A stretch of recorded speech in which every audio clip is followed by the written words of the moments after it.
ভারতের জম্মু ও কাশ্মীর রাজ্যের পেহেলগামে সাম্প্রতিক সন্ত্রাসী হামলার জেরে চরম উত্তেজনা চলছে ভারত ও পাকিস্তানের মধ্যে।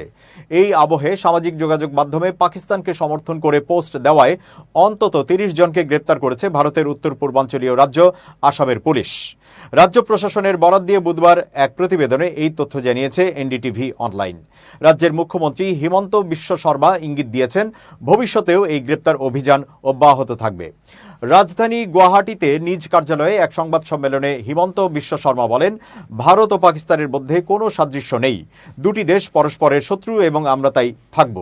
এর আগে গত ২৪ এপ্রিল অর্থাৎ পেহেলগাঁওয়ের হামলার দুদিন পর গ্রেপ্তার করা হয়েছিল আসাম রাজ্য বিধানসভার বিরোধী দল অল ইন্ডিয়া ইউনাইটেড ডেমোক্রেটিক ফ্রন্টের বিধায়ক আমিরুল ইসলামকে।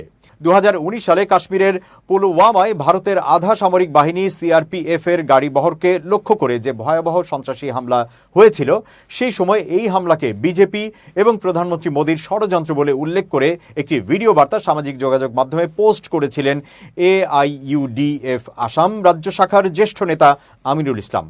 ২২ এপ্রিল পেহেলগাঁওয়ে হামলার পর সামাজিক যোগাযোগ মাধ্যমে তার পুরনো ভিডিও বার্তাটি ভাইরাল হয়।